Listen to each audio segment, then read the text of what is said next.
You're watching HFO-TV. Hi, it's Greg Frick again, HFO-TV.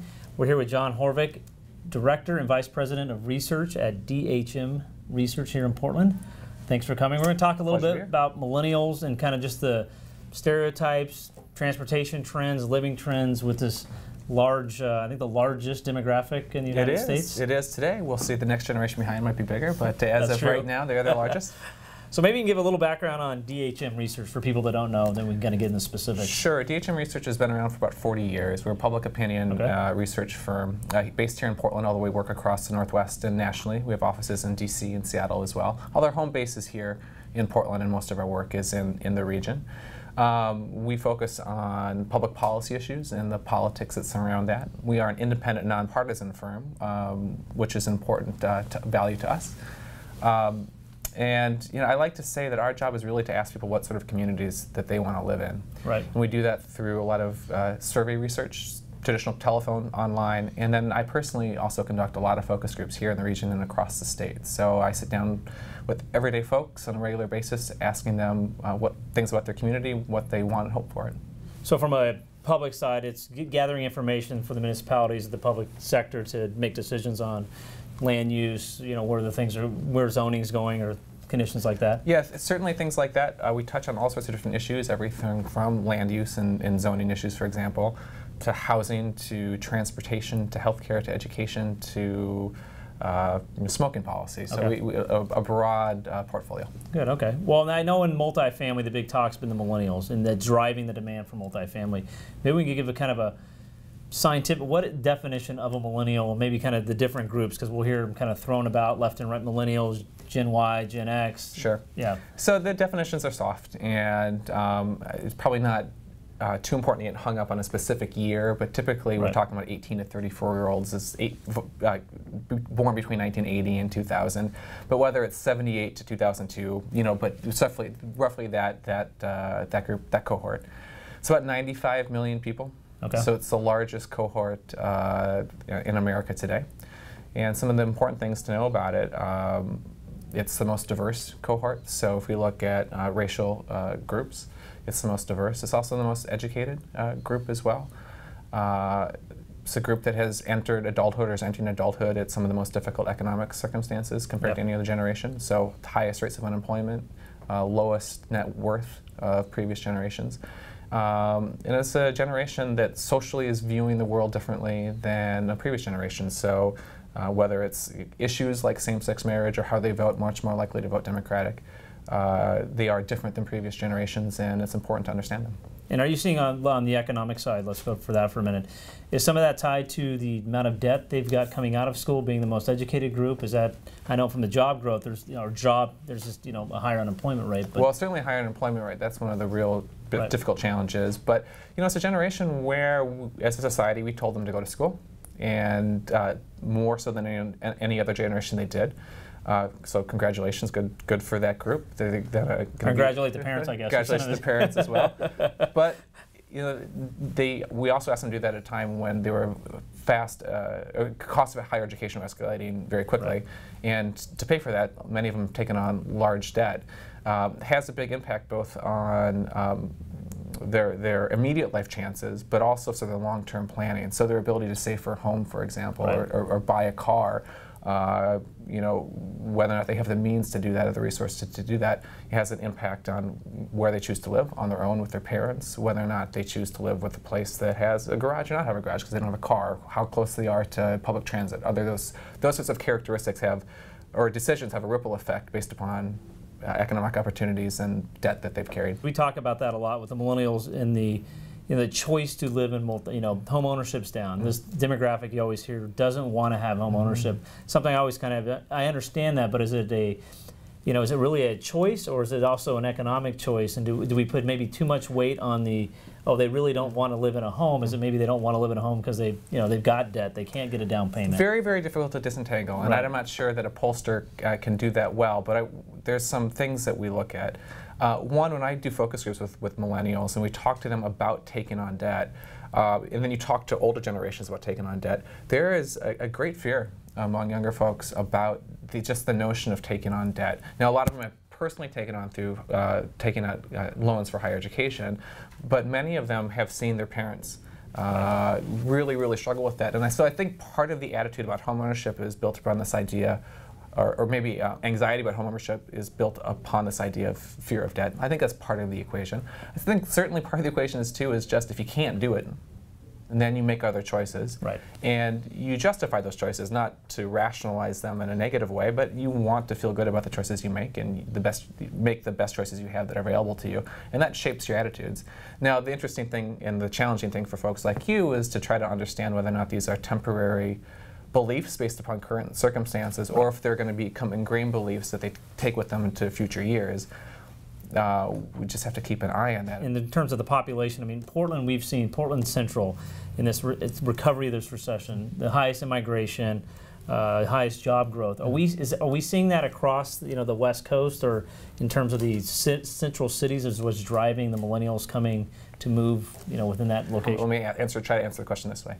When you talk to people who have recently moved to Portland, what they tell us that they're looking for are access to urban density, and it's really the amenities that surround that. And so whether it's being able to access public transit or the grocery store, or to be able to walk to work, they're looking for those urban amenities.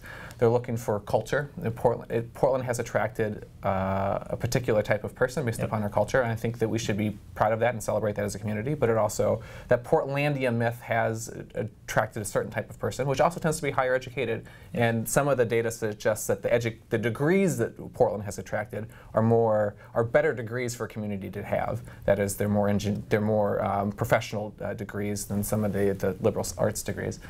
And then the access to outdoor activities. Right. So it's both that we have this big wide open space, but we have an urban density that has protected natural areas as well, and that you can access them quickly if you still choose to have an urban lifestyle.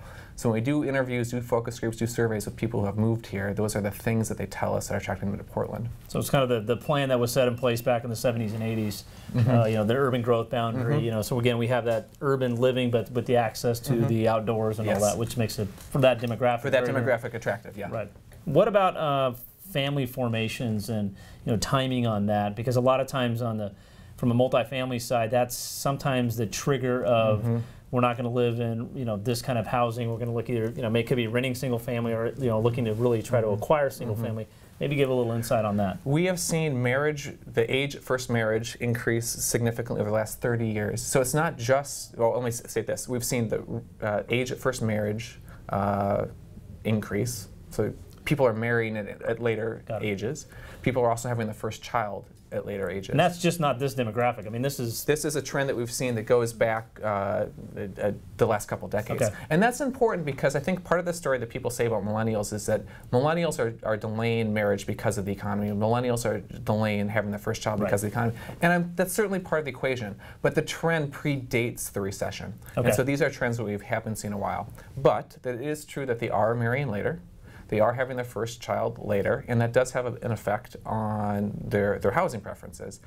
They also are more likely to live with their parents than previous generations, but not as much as the stereotypes would say. It's 4 or 5% more than Gen Xers and baby boomers. At that same age group. Right. Got it. So it's not as though that all millennials have moved back home compared to what previous generations. It is more, but it's not as much as a stereotype would suggest.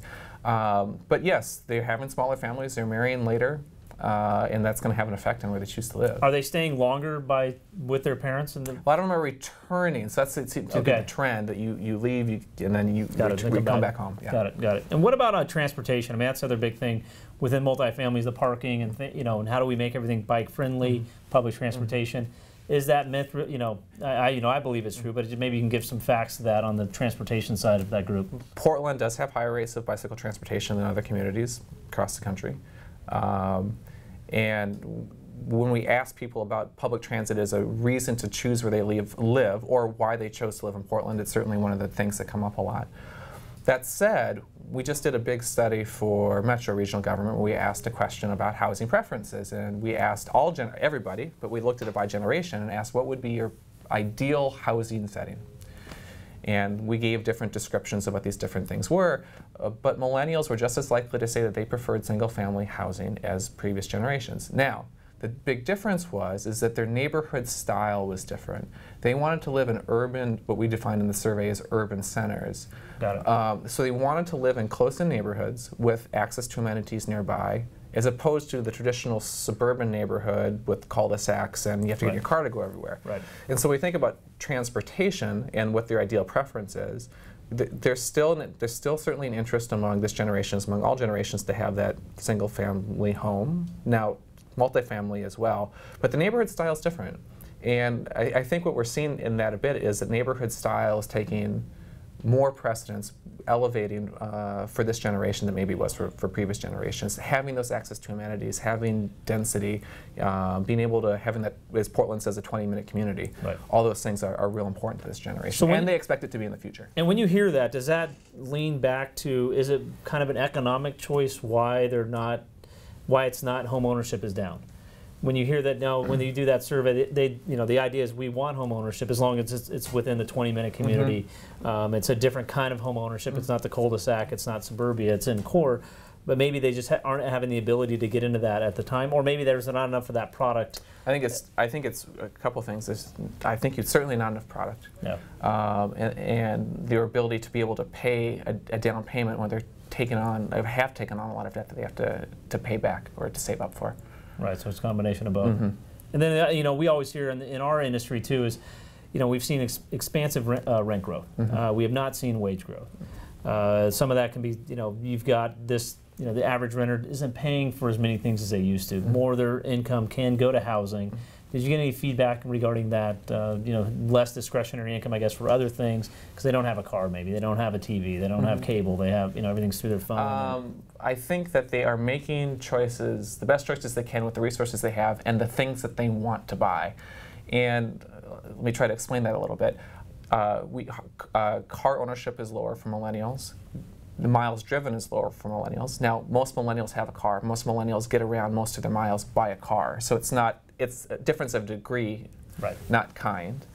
That said, if you have less disposable income and you have a mobile phone in your pocket and you have transit nearby, you probably are going to make different choices about how you get along, how you commute, how you communicate with people than previous generations. So I think it's as much a response to what they have, both in their pocket and the technology is available to them and the public services they have available to them, as anything else.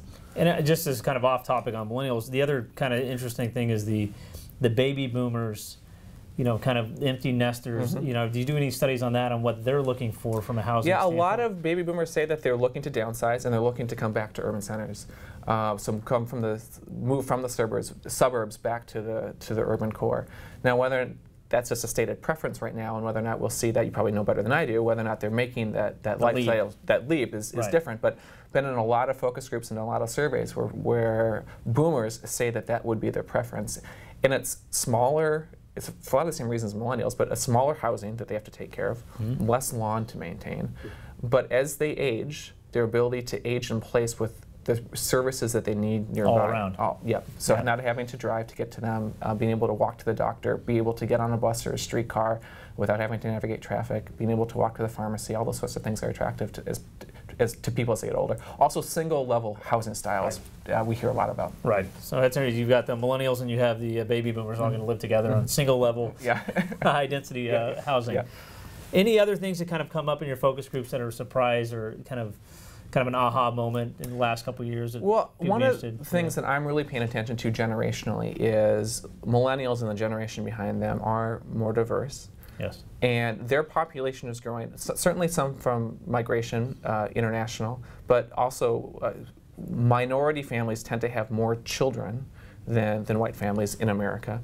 And so it will be very interesting to see the dynamics at play as the sort of whiter baby boomer generations get older and are more likely to be taking care of their parents, and the younger minority millennials, the next generation, who are more likely to be taking care of children, and how that dynamic unfolds broadly for public policy, but what sort of effect that has on housing preferences, what types of families move into what communities, what types of families are advocating for particular policies, schools, for example, versus health care for seniors.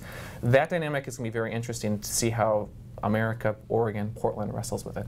Definitely. And in Portland, it's just specific. I mean, we are, as you said, Portlandia, everybody wanting to live here. What do you think is some of the other things that drives that group wanting to be here? I mean, I even get a sense too, the baby boomers, want to retire because of the 20-minute neighborhood. The one thing I always question on the development side is how do you take that concept of the core and do it out in the outlying areas? I mean, at what point is it too far out as opposed to like being downtown? It's a chicken and egg, I suppose, and something that I imagine developers wrestle with a lot. But people want to live places where they're exciting, cool, put whatever adjective you want to put around that, and provide them the daily things that they need to have to take care of with the job. Right. And so I think people would choose those sorts of places if it had all those amenities. But whether or not those amenities can be built prior to that, I mean, it's always the issue. But we've certainly seen those sorts of neighborhoods explode in Portland, whether it's Mississippi or Division or Hawthorne, maybe Woodstock is next, as things push out a little bit. But I think if those things exist, you will find millennials to be attracted to them. And then just not really specific on multifamily, I had a question regarding this demographic, millennials, from a political action group. Are they, we hear about it, but are they, I guess, organized enough to get public policy going on? Because I know the baby boomers have done a very good job of doing that. Just curious on kind of what your thoughts are on that. So one of the, I think the myths about millennials is that they are politically very engaged in direct politics different from boomers. What I mean by that is their voting rates at this point in their life are very, very similar to what boomers were at this point in their life. So that's one thing, and I expect that their voting patterns in terms of participation will be similar to what previous generations have. As they age, as they find stability in their life, as they get married, have kids, those sorts of things, those sorts of markers which we see people take more investment in their community, more investment in politics, and have the resources financial resources to help move those things. Right. We will see them have the power of the previous generations.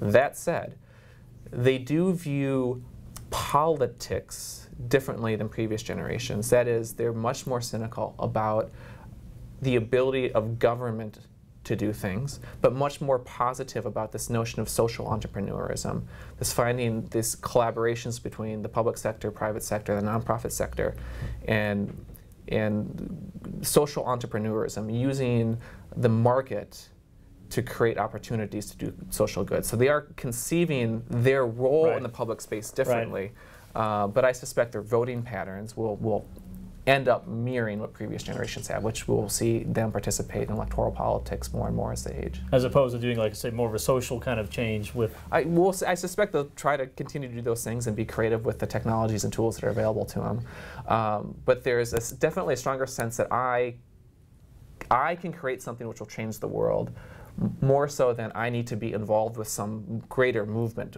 which is going to change the world. Got it. That I have the tools to do that myself. Got it. Almost more to a granular level. If I can change my block, slowly it can change the world as a... Social activism, a Kickstarter. Right, right, exactly. What other kind of thing, I mean, in saying that, is there any other on the trends that people maybe have kind of overlooked or just kind of stereotyped about this group, or even the baby boomer group that is kind of surprising, like, hey, the numbers really don't play out that way? Well, one thing I'd say, looking back at we started doing this millennial research a couple of years ago and tried to find old news stories about the way previous generations were described. And I think it's 1976 or something like that, but there's a New Yorker magazine that had on the cover a bunch of, young baby boomers, and the title was The Me Generation, and they're all wearing these t-shirts saying, me, me, me. And you can look at news stories about millennials and described exactly the same way. And I think that we tend to overemphasize some of these characteristics of any generation. Right. They share a lot of the same values, they have a lot of the same desires. They're reacting to a set of circumstances which is different than previous generations, but they're not fundamentally different from other people. Yeah, from the core, it's very, like you said, maybe they're starting a little bit later, but that, in the family formation, marriage, but that trend was happening beforehand. It's not a generational type thing. It's more of almost a societal thing for many generations. So interesting. Well, thanks again for coming. It's been very informative, and we'll see you again on HFO-TV. Thanks. Thank you much. Appreciate it. That was great. Well, thank you very much. Thanks for watching HFO-TV. To learn more about HFO, call or visit our website.